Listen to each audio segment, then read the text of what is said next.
People always grappling for some form of control in their life. They're trying to control their health. They're trying to control their finances. They're trying to control their relationships. They're trying to control their performance level in sport. They're trying to control all these things, all these factors. You know, you hear a lot from players these days about when they step on the pitch, it's their place to escape and be free. For me, that was a place to go even further under the microscope. What's a superstition? It is a feeling or a ritual that I'm going to put in place that's going to give me a feeling inside that feels like I'm more in control. So, you know, I was no different to that. Everything, my right shin pad, my right boot, my right sock. Away, I used to have to, it sounds quite silly now, but when I'd step onto a pitch, I wouldn't touch the initial white line. When I did, I'd have to do 3 knee jumps. I'd have to do this. I'd have to prepare. This is all before the whistle's blown. And all of these things were just a grapple that I'm about to step into an environment where I'm going to be so out of control. Hi there, and welcome back to the Demystifying Mental Toughness podcast. I'm David Charlton, your host, and I'm really excited about today's episode. We're diving deep into something that affects so many of us. Whether you're an athlete, a coach, a business professional, a parent, a brother, or a sister, or just navigating everyday life, how do we actually take control of our emotions and our minds? To explore this, I speak with Matt Young, an anxiety and fear coach who spent 8 years as a professional footballer before discovering something that changed his life. That true performance comes from emotional mastery, not just managing the symptoms. In today's conversation, we go on to talk about why so many of us try to control everything around us. We explore the difference between emotional management and emotional control, and Matt shares practical insights on building a playbook for emotional well-being. Whether you're interested in sport psychology, mental toughness, personal development, or just understanding yourself a little bit better, this is an episode you won't want to miss. Let's dive into it. Hi, Matt. It's great to meet you today. Absolutely, David. And obviously, thank you very much for having me on. And essentially what I do is I help people free themselves from the anxieties, fears, phobias, OCDs that might be holding them back, both in professional related, sports people, business people, and personal. Really deep dived into why people get stuck, what keeps them there, keeps them going back to therapy for years and years and years, and been able to come up with a methodology that enables people to become very free from these limiting emotions within a matter of days and weeks. And that's essentially what I do now. As I said, prior to that, touched on very briefly there, I was a professional footballer for 8 years, played at some good clubs, played at some not so good clubs. And from that place, that's where we've obviously my own personal journey dealing with certain traits that affected my personal and professional life, got me into what I do now and got the qualifications, certifications to essentially at this stage of where we are helped thousands of people from all over the world, many different regions, and hence why we're here today. Look, I'm sure we'll end up touching on the professional football and like some of the other things that we've talked about off record in terms of the challenges. Firstly, though, let's just dig into your tagline, take control of your mind. Do you just want to share away what that's all about and what message you're trying to convey? And what I mean by emotional control is people always grappling for some form of control in their life. They're trying to control their health. They're trying to control their finances. They're trying to control their relationships. They're trying to control their performance level in sport. They're trying to control all these things, all these factors. Now, what this does is leads us to becoming very overwhelmed, overstimulated, anxious, fearful, worried, because if we're in control, we feel good.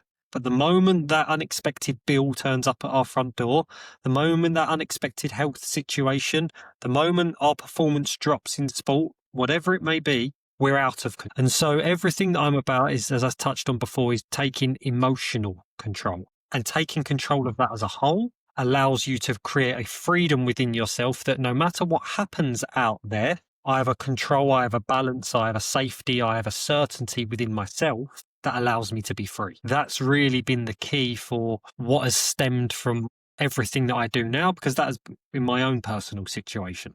I was a person, who was struggling with many different areas of my life, which I'm happy to explore.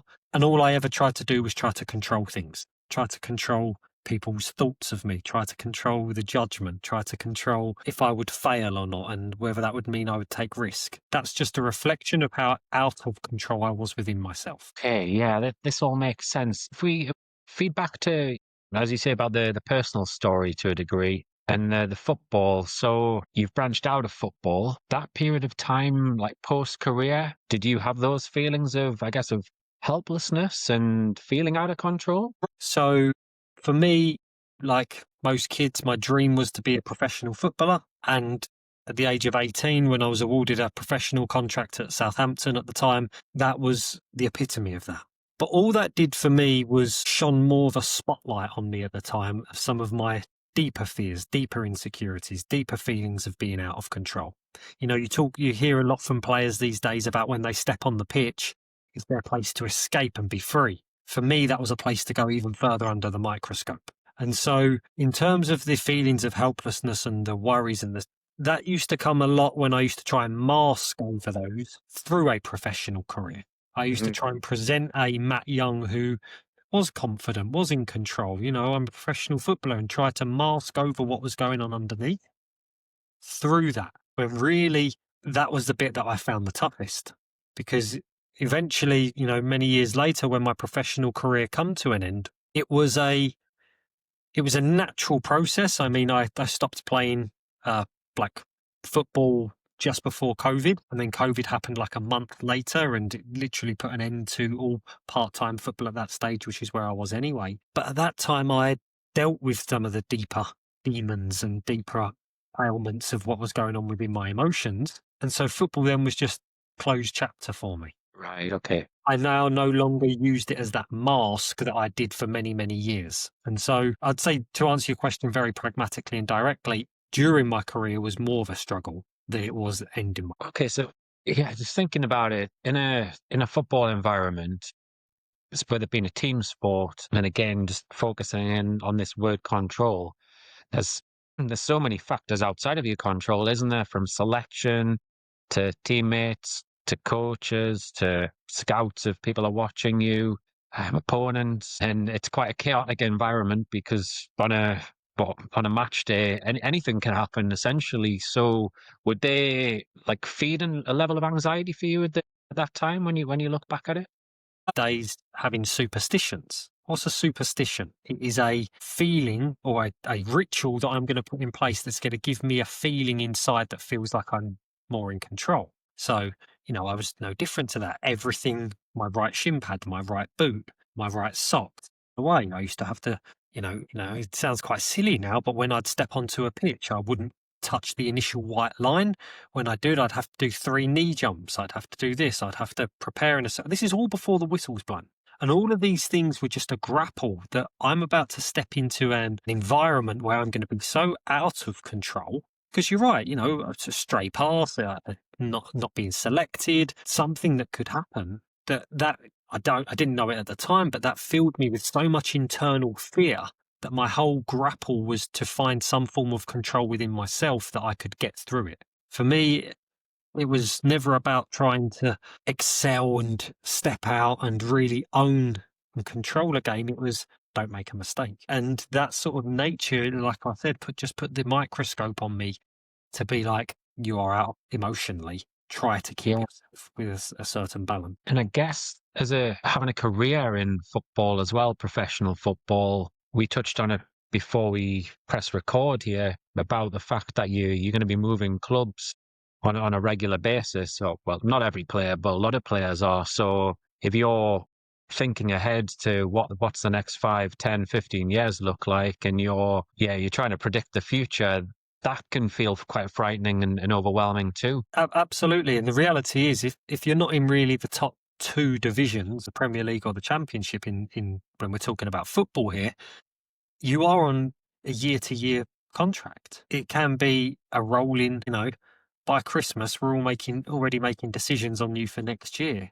And that just fuels more uncertainty. It fuels more fear. It fuels more indecisiveness. And when you're coming from a place where there's already a void in that place, as I'm speaking from personal experience here, like I say, you're almost in a minefield where you're just trying to tiptoe your way through and trying to get to the next season, without imploding. And at times that's the way that it felt. But like I say, you have to try and project this mask, this aura, this nature of, I'm in control, I'm confident, there's no weakness here.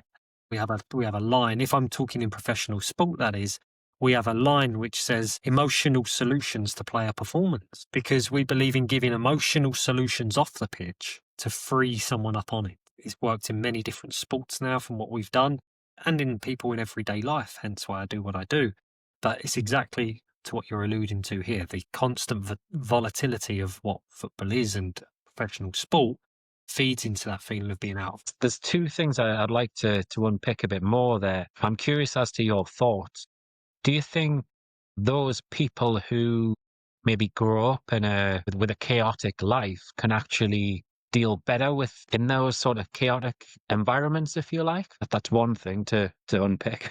Yeah, no, I wouldn't say that they are better equipped to deal with that. I would say that most people, and I do say most, don't have the emotional grounding or foundations to be able to be fully free and expressive in those chaotic environments. And so normally when people come from chaotic environments, it's just more of the same. So they just roll with it, and they can roll with it, I suppose is what I'm saying with that.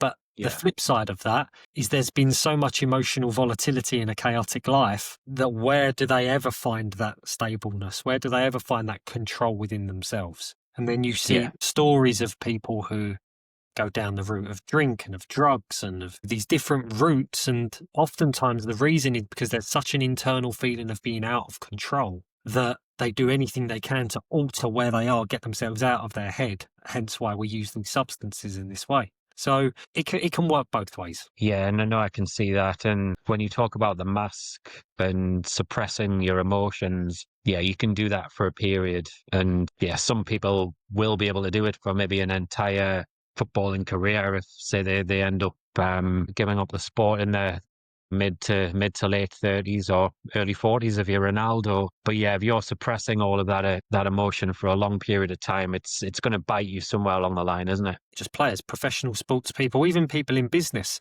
who are coming out the end of their professional careers. And what happens is, because, and I'll try to, for your listeners, really slow this bit down, because people have presented a mask for so long, it's become their core identity of who they are. So then when they leave football, when they leave business, when they leave that, as was with me, but at the time when I wasn't playing football, there was a shell of a man who was left behind underneath, who didn't really have that control or knowing of who he was and what he was about away from this place. And so it was very much works as a double-edged sword, because if we're focusing on football as an example here, people use football as a way of masking, but also they get so embedded in masking that they end up believing that's all they are and who they are. So then when they step out of football, people go, quote unquote, who am I? What's next? Football was my life. And football was a vehicle that you used for many years. But when we provide the emotional solutions to who, example, Matt Young is,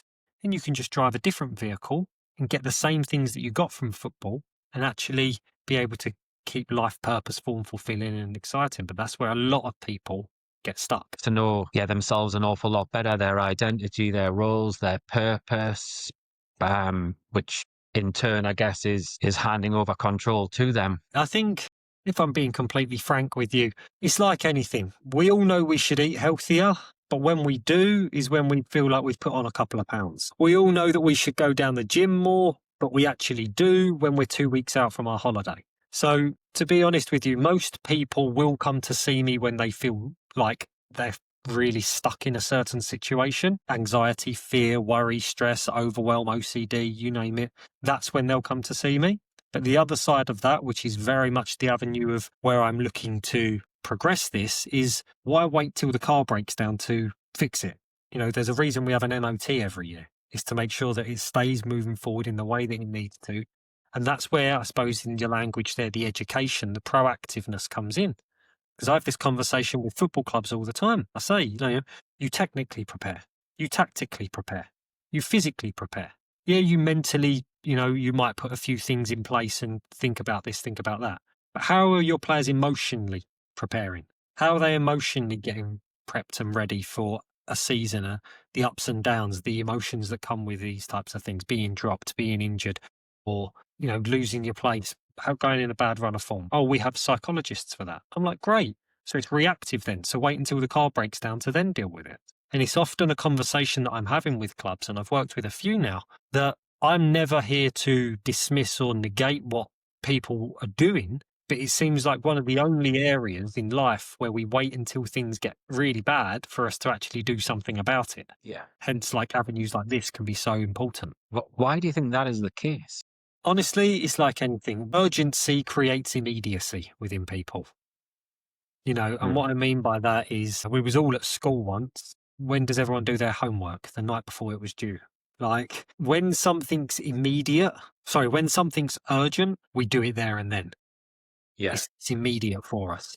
And for most people, that isn't until they've had a bad run of games, isn't until they're really struggling with anxiety in a certain area, isn't until in work they now don't feel like they can perform in a certain way. And then they do something about it, because we're all busy. We've all got so many other moving parts that require our urgency: kids, family, partners, parents, social, all these things that are requiring our attention. Unless something is really deemed to be urgent in our life, we're very good as human beings as, oh, that can wait. I've got a bit of time for that.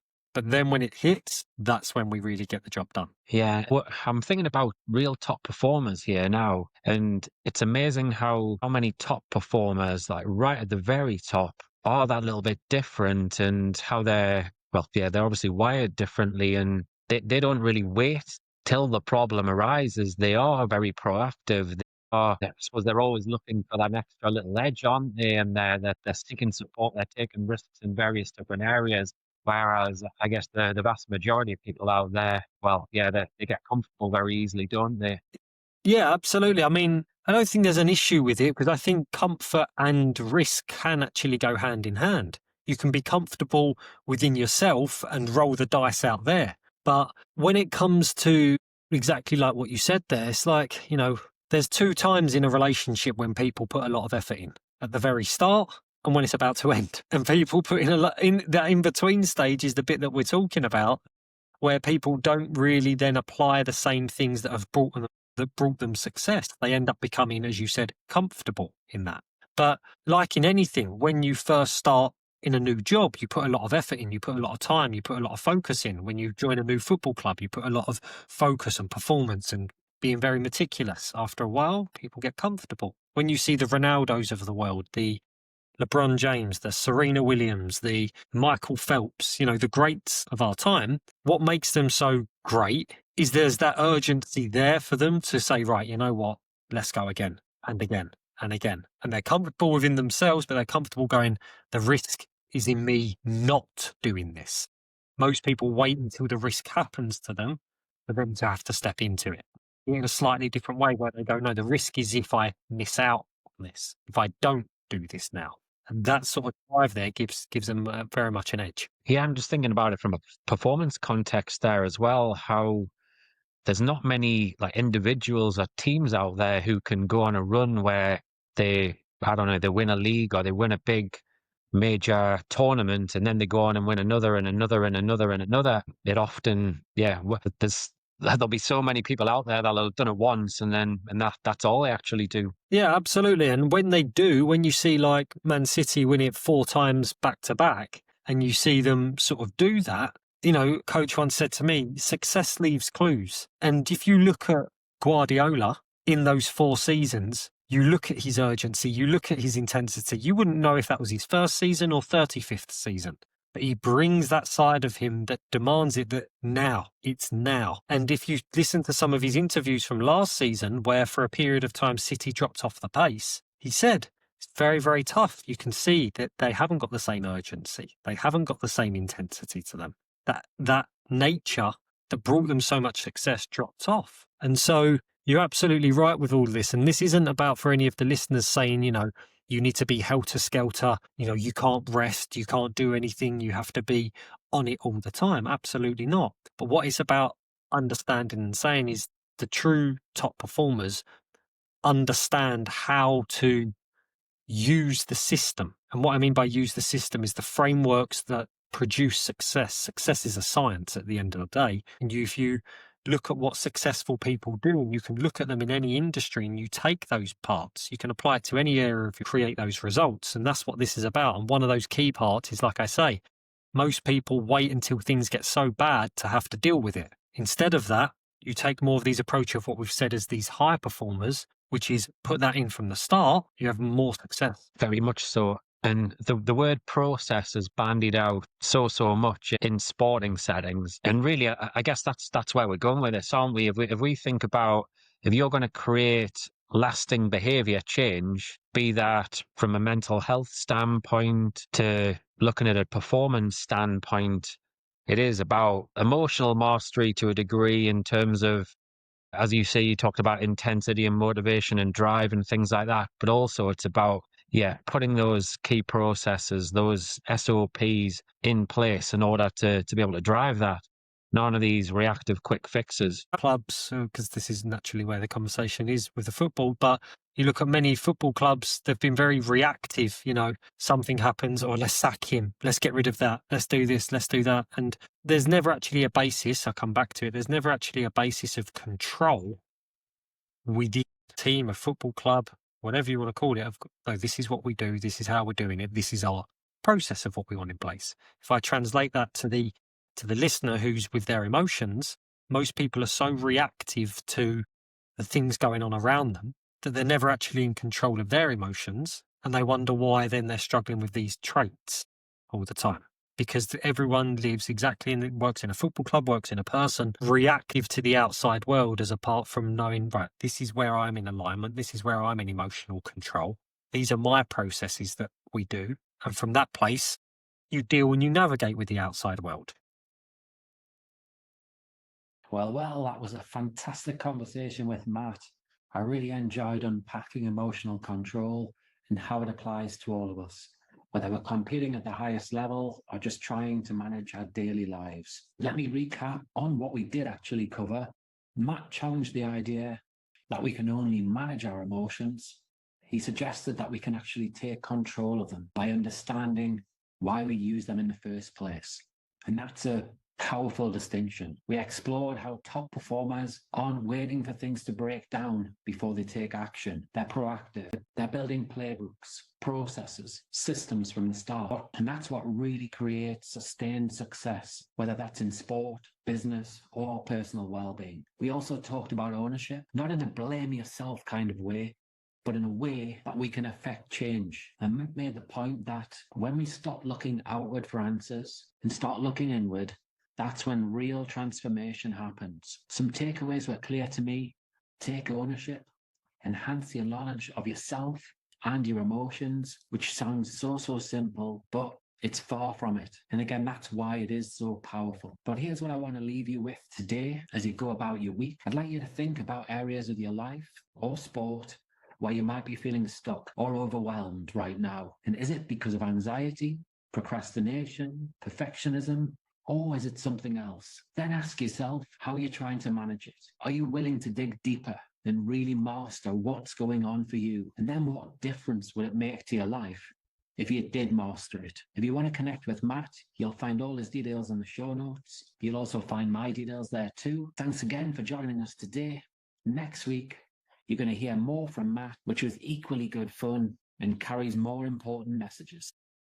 If you enjoyed this episode of the Demystifying Mental Toughness podcast with David Charlton, do check out my website, sport-excellence.co.uk, and my online sport psychology resources. The Sport-Excellence website has essential resources for anyone looking to build their own mental toughness or the mental toughness of their athletes or teams, or if you want to achieve peak performance more often or optimal functioning. The Sport Excellence website has everything you need to keep moving forward and thrive. So go on, head over to sport-excellence.co.uk to find out more.